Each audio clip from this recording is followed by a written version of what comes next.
कारण प्रत्येक फाउंडेशनने हा उपक्रम घेणं खूप महत्त्वाचं आहे. कारण प्रत्येक लेडीज तिच्या आयुष्यामध्ये काही ना काही करत राहते, पण ती स्वतःला कधी स्वतःचं मोठेपणा देत नाही. कारण एक लेडीज म्हणून ती घरही पाहते, मुलंही पाहते, तिथे जॉब करते, तिथे काम करते, सगळं सांभाळून, पण काही घेते का घरच्यांकडनं? काहीच घेत नाही. फक्त मी एक जसं पण आम्ही जसं कुठे जातो, जसं मी माझं उदाहरण सांगते. लग्न झालं तेव्हा मी काही शिकले, फक्त 12वी पास होते. पण कसं राहते, एक मुलगी म्हणून जेव्हा आपण जन्म घेतो म्हणले तेव्हा फक्त आई वडिलांची राणी म्हणून करतो. जगते मला एक प्रत्येक आई वडिलांची राणी राहते. पण जेव्हा मोठी होते ना तेव्हा बहीण भावाची बहीण आहे, लग्न झाल्यानंतर त्याची पत्नी आहे किंवा सासू सासऱ्यांची सून बनतो. पण आपली ओळख कुठे आहे त्या आयुष्यामध्ये? आपली कुठेच ओळख राहत नाही. मुलं होतात तेव्हा ह्याची आई म्हणून ओळखतो आपण, याची आई तिची आई म्हणून. मग प्रत्येकाला वाटते तेव्हा स्वतःची एक ओळख निर्माण करायला पाहिजे. आणि असे काही जर फाउंडेशन उभे झाले तर प्रत्येक लेडीज स्वतःची एक ओळख निर्माण करू शकते. आणि तसंच माझ्याही बाबतीत झालं.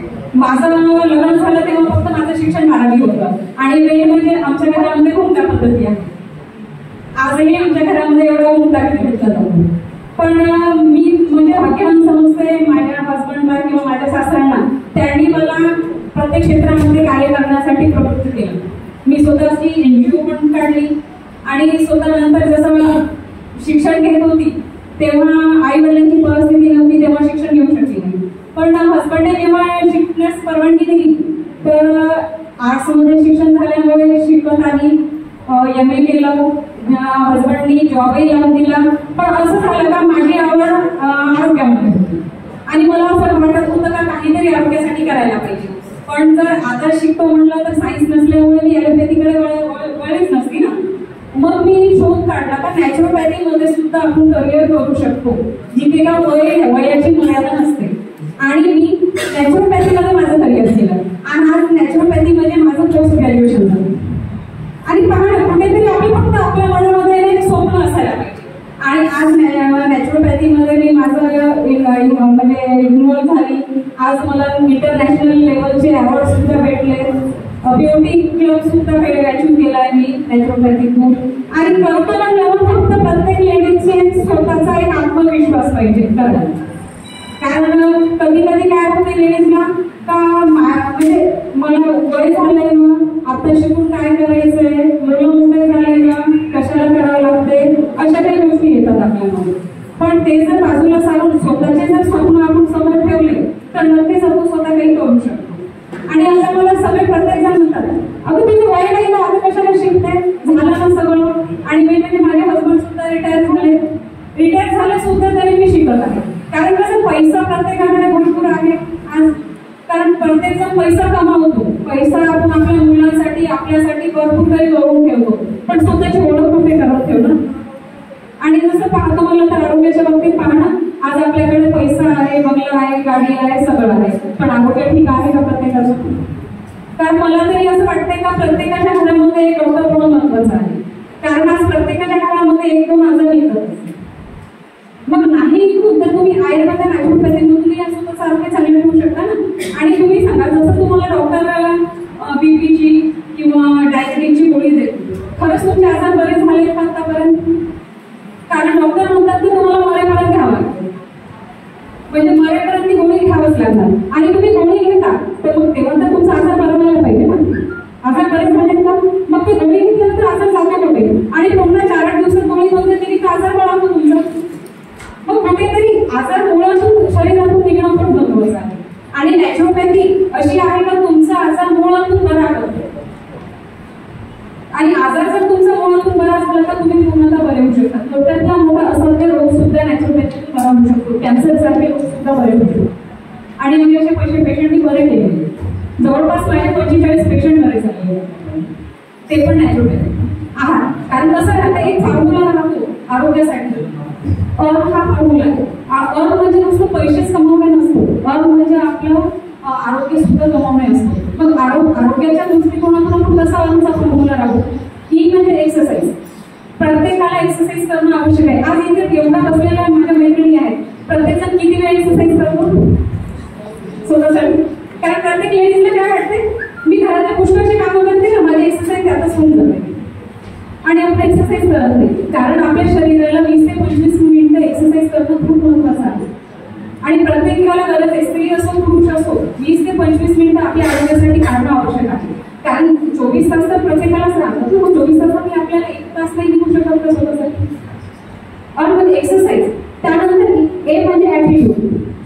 आपला ऍटिट्यूड प्रत्येकाचा पॉझिटिव्ह आहे का? आपण मोटिवेशनल काही पाहतो करतो, खूप मोटिवेट होतो, पॉझिटिव्ह राहतो तेवढ्यात होतो. पण घरी गेल्यानंतर सासूबाई होती, जाऊबाई होती, बहिणीचा फोन होता, आईचा फोन येतो, झाले. आणि त्याच्यात भर टाकते टीव्ही सिरियल किंवा एखादी झालं, तिथेच आपलं पूर्ण मोटिवेशन झालेलं तिथेच थांबून जाते. म्हणजे मेन म्हणजे आपला ऍटिट्यूड सुद्धा पॉझिटिव्ह करून खूप महत्वाचा आहे. आणि तुमचं जर ऍटिट्यूड पॉझिटिव्ह राहिला तर खूप काही.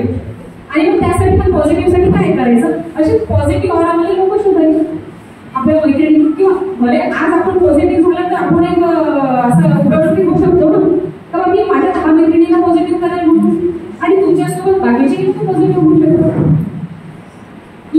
ए नंतर आर. आर म्हणजे रेस्ट. आता आपण रेस्ट किती घेतो, प्रत्येक जण रेस्ट किती घेतो.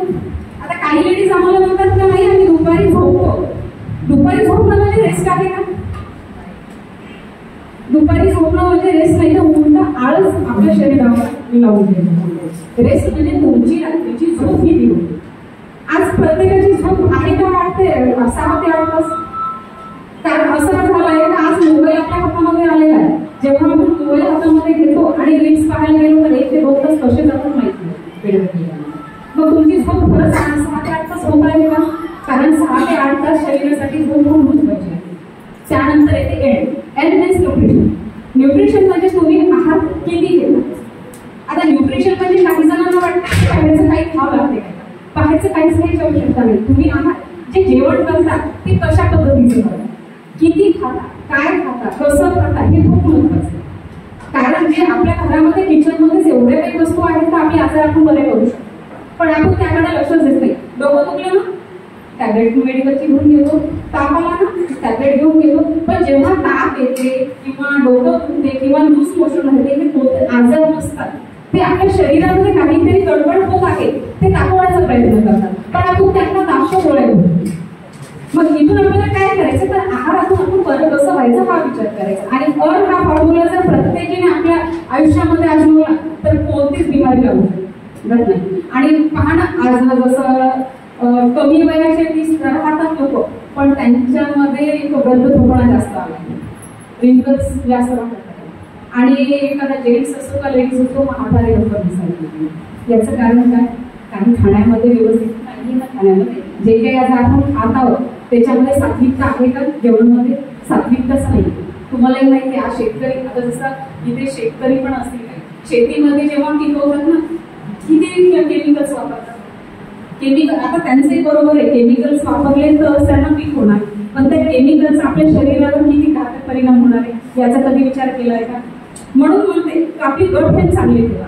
तुमची जर प्रत्येकीची जर गट हेल्थ चांगली राहील तर आपलं आरोग्य चांगलं राहील. आणि कारण सुरुवात आपली पोटातूनच होते ना.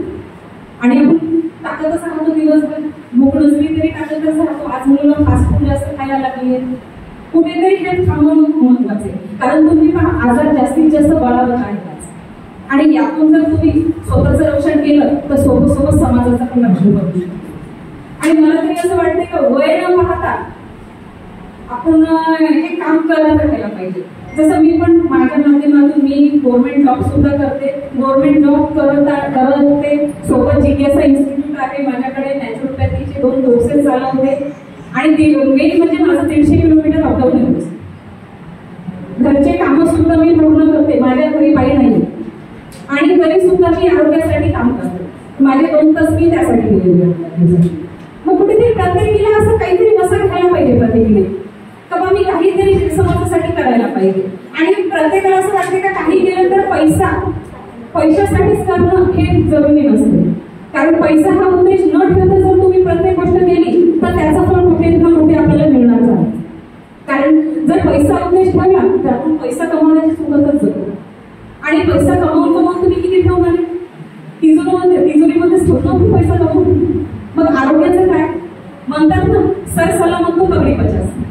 तुमचं जर आरोग्य चांगलं राहिलं तर पैसा कमी येईल, तुमचं आरोग्य चांगलं नसेल तर पैसा कुठून कमी येणार आहे. कोरोनामध्ये पाहिलं ना, करोडो रुपये असणाराही व्यक्ती गेला. म्हणून कोरोनापासून आपल्याला काहीतरी शिकायला पाहिजे. आणि कोरोनासारख्या परिस्थिती अशा भरपूर येणार आहेत आणि पाहत आहोत आपण. तर माझा एकच म्हणण्याचा उद्देश आहे तर जसं आरोग्यावर काम करते, माझ्या प्रत्येक मैत्रिणीने आरोग्यावर काम करायला पाहिजे आणि स्वतःची काळजी. फॅमिलीची तर आपण घेतो, पण स्वतःची काळजी घ्या. कारण आपण घर म्हणजे मेन घरचा कणा आहे. आपल्याला जर काही झालं तर आपल्या फॅमिलीचं काय होणार? जसा माणूस पैसा कमावून आणून घरात देतो तसं आपणही घर चालवतो.